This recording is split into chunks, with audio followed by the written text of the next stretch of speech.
Welcome back to Jawa Recaps.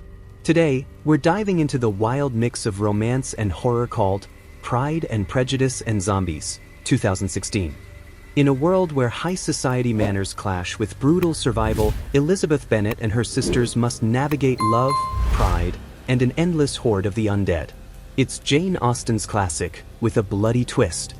In the 19th century, England joins the worldwide trade.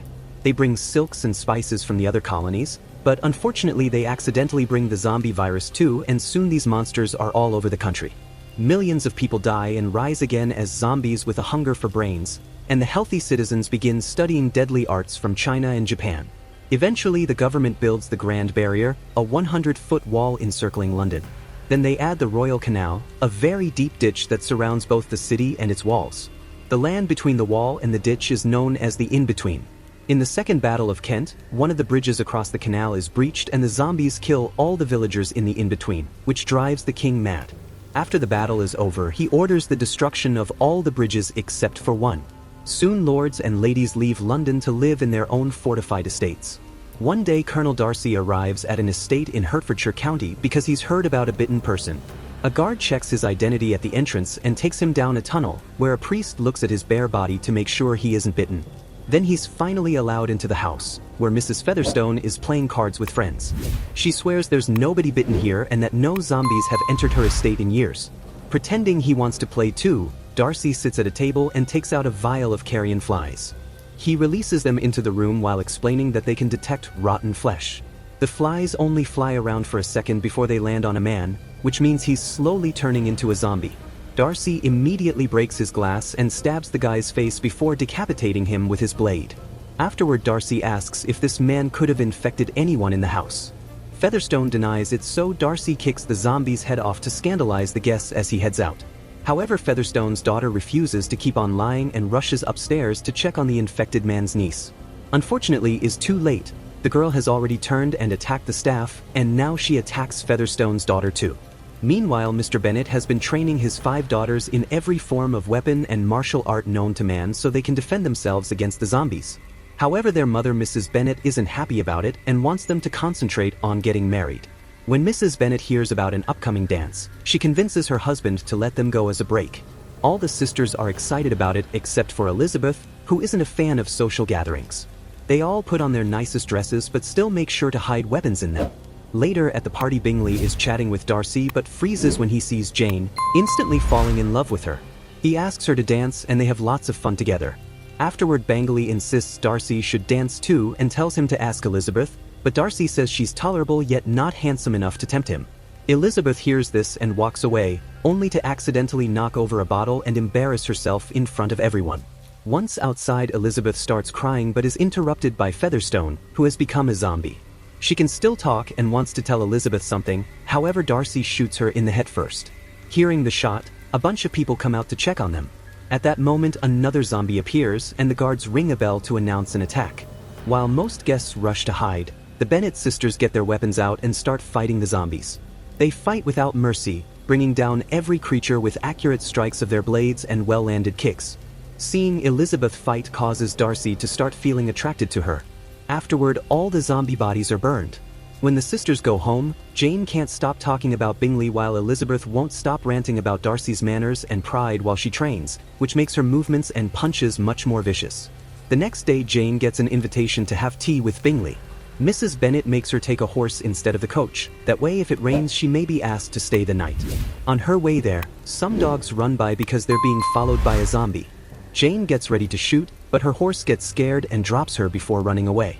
Then Jane tries to shoot, but her musket backfires and hurts her hand. When the zombie finally attacks her, Jane takes out her knife and fights hand to hand, quickly cutting off the zombie's hands and slashing its legs. Once it falls, she kicks his chest and stomps on his head to kill him. As it begins to rain, Jane notices a zombie mother with an infected baby in her arms coming for her.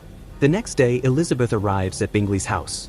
It turns out they found Jane with the flu, so she spent the night there with a fever and Elizabeth came to see her. However, Darcy is worried that Jane may be infected, so while a doctor checks on her, he releases the carrion flies. The little bugs don't react to Jane and Elizabeth easily catches them all.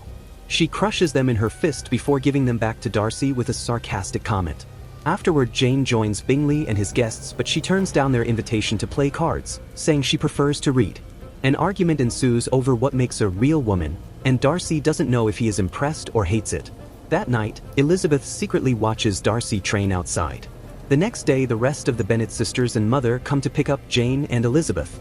Bingley wants them to stay, but Darcy reminds him of the risks of infection. He has another argument with Elizabeth, revealing he knows she watched him last night. To keep everyone happy, Mrs. Bennet convinces Bingley to throw a ball to lift people's spirits. On their way home, they notice that the local orphanage has fallen and now the zombie orphans are wandering in the woods. Sometime later, Mr. Bennet introduces his family to cousin Collins, who will get the estate when Bennet passes because women can't be heirs. During lunch, Collins tells them that his patroness is Lady Catherine, an amazing swordswoman who did wonders during the zombie war. He also shows interest in Jane, however Mrs. Bennet immediately turns him down, saying Jane already has Bingley and offers Elizabeth instead. In the afternoon, Collins and the sisters leave to visit their aunt, but they stop by the road when they find a fallen carriage with a woman screaming for help. The sisters get their weapons ready, and when the woman comes out, they open fire because she's a zombie. Jane finishes her by kicking her down the hill.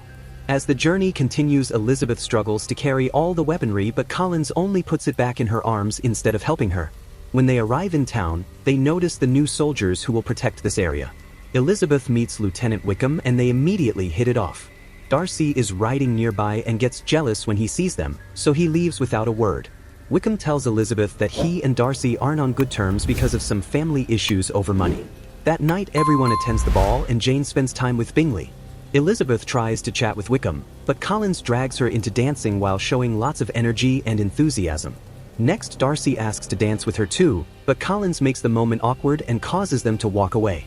On his way out, Darcy overhears Mrs. Bennet talking about Jane's future with Bingley and keeps emphasizing his money. Meanwhile, Elizabeth bumps into Bingley and they hear a noise. When they turn around, they see a servant being attacked by a zombie. The duo gets some axes and follows them downstairs, however the zombie grabs Bingley and makes him fall. Elizabeth immediately slides down and knocks the zombie down before checking on her friend, but when she looks up she discovers all the zombie orphans hiding down there. She asks them how they sneaked in and a kid says that their new friend showed them the way in. At that moment, Darcy arrives and starts fighting the zombies, quickly defeating them all with fast slashes of his blade and the help of a kitchen knife. A zombie even gets pushed into the oven. Then Darcy asks if Bingley was bitten and gets ready to kill him too, but Elizabeth assures him that Bingley just fell. Before he leaves, Elizabeth tells him that he's an excellent warrior but a bad friend. The next day, Jane gets a letter from Bingley explaining his family is moving back to London and that he'll start courting Darcy's sister instead. During lunch, Collins asks Elizabeth to marry him, but she'd have to give up her weapons and not fight zombies anymore. Elizabeth turns him down and rushes outside to burn off her frustrations by training. Her mother scolds her for turning down such an important proposal, but her father respects her decision. Elizabeth hugs her dad to thank him, but her mom keeps on nagging, so she runs into the woods to find some peace. In the forest, Elizabeth notices a bunch of birds flying above 4 men with top hats. She's then approached by Wickham, and when she turns around, the 4 men are gone. Wickham says he didn't see anything before inviting her to a special place. Moments later, they arrive at a church where a priest is reading a sermon. When the crowd turns around, Elizabeth is shocked to see they're all zombies. Wickham stops her from grabbing her weapons and they watch the priest feed them pig's brains. It turns out infected people don't fully transform into zombies if they don't eat human brains, and Wickham thinks this is the key to reaching an understanding between zombies and humans. Elizabeth agrees and points out they should take the idea to the crown, however Wickham explains the war almost bankrupted the country, so he has nobody to go to for help. Sometime later, a friend of Elizabeth's tells her she's engaged to Collins and asks her to come as her chaperone to meet the in-laws. At Collins' estate, Elizabeth is amused by a picture showing Catherine killing Lucifer. There's also a painting of the 4 horsemen of the zombie apocalypse, who are said to appear when the end is near. Elizabeth realizes they're the men she saw in the woods. Then she finally gets to meet Catherine and her daughter. Elizabeth is shocked to see Darcy is there too and learns he's Catherine's nephew. Soon Wickham also arrives because Elizabeth invited him so he could ask for the money he needs for his plan. Catherine thinks that the idea of befriending zombies is ridiculous and they would never listen to a leader, but Collins points out that the Bible says the Antichrist will lead the undead. Darcy supports Catherine's opinion and gets angry when Wickham mentions his father, so he makes the guards kick him out. Elizabeth tells Darcy that he's as unfeeling as the undead. That night, Darcy spends lots of time outside training to deal with his anger. Elizabeth can't sleep because her friend snores and goes for a walk in the gardens, where she finds Wickham. He's come to tell her that Darcy made the Bingley family leave by telling them that Jane is only after their money. Wickham also asks Elizabeth to run away together, but she turns him down. Before leaving, Wickham reminds her that the day of reckoning is coming. The next day, Darcy tells Elizabeth that he considers her inferior, but he's still attracted to her, so he asks her to marry him. Elizabeth turns him down and calls him out for what he did to Jane and Bingley, only for Darcy to defend his meddling. A furious Elizabeth kicks him and throws a bunch of objects at him before attacking him with a poker. He quickly defends himself, and they end up in a compromising position on the table. Their argument turns into a full fight, and they exchange a bunch of blows before they end up in another awkward position. When Elizabeth says she'll never marry him, Darcy finally leaves and she ends up having a breakdown. Later, Elizabeth receives a letter from Darcy explaining himself. He says he didn't intend to hurt Jane, he only sent Bingley away to protect him from Mrs. Bennet. He also explains that he had to kill his own father when he became a zombie, but he still gave Wickham the money that was promised to him. However, Wickham kept coming back for more and got offended because Darcy wouldn't pay. Then Wickham tried to marry Darcy's teenage sister for the money, but Darcy saved her just in time. Lastly, Darcy informs Elizabeth that he respects her feelings for him, so to forget about his heartbreak, he's gone to London to fight against the latest zombie attack. He thinks someone is leading the zombies because the attacks were too organized. When Elizabeth returns home, she's horrified to learn that Wickham has run away with Lydia, the youngest sister. She guesses that he must have taken her to the zombie church. That night, Elizabeth is visited by Catherine, who announces Darcy will marry her daughter if Elizabeth doesn't marry him first.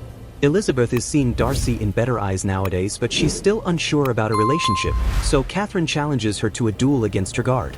The man is big and strong, so he throws quite dangerous punches and easily blocks Elizabeth's attacks.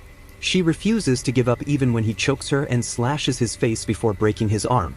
With an excellent kick, she throws him against a beam that breaks and causes part of the ceiling to drop on him. Catherine corners Elizabeth with her swords but admits she respects her resolve. At that moment, Mr. Bennet enters the room to forbid Elizabeth from rescuing her sister because it's too dangerous. Jane volunteers to help, but Elizabeth doesn't want her to come because she wants her to protect the family. Catherine then offers to take care of the Bennets in her estate so Jane and Elizabeth can leave. When the duo reaches the bridge, the soldiers block them and inform them they've set up lots of explosives. The bridge will be blown up tomorrow at dawn to stop the zombie horde in London from invading the rest of the country. The sisters ignore them and continue to move forward. Meanwhile, Bingley is on the battlefield and throws a bomb at the zombies trapped in a trench, but when he's about to leave, a creature grabs him by his scarf. Luckily, Jane arrives just in time to cut the scarf and push him away from the explosion. Nearby, Darcy kills another zombie with his sword, only to find a bunch of undead hands reaching up from the ground. A huge zombie is about to attack him from behind, however, Elizabeth kills it first with an axe. She explains they're standing on a zombie graveyard, so they start stabbing the ground to kill the awakening bodies. Afterward, Elizabeth tells him about her sister being at the church, and Darcy has to inform her that the building was burned down 5 days ago, so her sister is probably dead. When Darcy leaves, it's revealed he was lying. He told Elizabeth that the church was down to keep her away from danger, but the building is actually fine. He sneaks around the church and sees the 4 horsemen of the apocalypse guiding a horde of zombies. Meanwhile, Elizabeth notices Bingley keeps looking at the road that goes to the church and not at the bridge where he's supposed to oversee the detonation. This makes her realize that Darcy lied, and she immediately leaves on her horse. In the military camp, a man discovers that someone has stolen all the brains from the dead soldiers. Back to Darcy, he enters the church through a back door and finds Lydia chained up. On a wall, he discovers Wickham's plans to attack London with the zombies. At that moment, Wickham shows up and Darcy offers him money in exchange for Lydia, but Wickham turns it down and opens fire. The bullet hits a gate and the noise alerts the horde, who immediately burst into the room. It turns out Darcy fed them the soldier brains to make them violent. While Wickham tries to defend himself, Darcy breaks the chain to rescue Lydia. At the same time, his horse pulls the bars from the window so his master can escape. Once outside, Darcy puts Lydia on his horse and sends her to the bridge. Then he brings down a couple of zombies before he's confronted by Wickham, so a sword duel ensues while the zombies run out of the church. In the distance, Elizabeth continues to ride and stares at London burning in horror. At that moment, she sees Lydia and calls her name, but she isn't heard. The zombie horde appears behind her and Elizabeth takes out her sword to cross it. Lydia makes it to the bridge right before they start getting ready for detonation. Back at the church, the men continue to fight and Darcy manages to stab his opponent. However, Wickham is fine because he's been undead all along and has repressed his urge for brains thanks to his hate for Darcy. Wickham explains the 4 horsemen have risen from hell and he's the Antichrist that will lead them. He starts choking Darcy and gets ready to decapitate him, only for Elizabeth to stop him by cutting off his arm and trampling him with her horse. Afterward, the couple rides away on Elizabeth's horse while the zombie horde chases after them.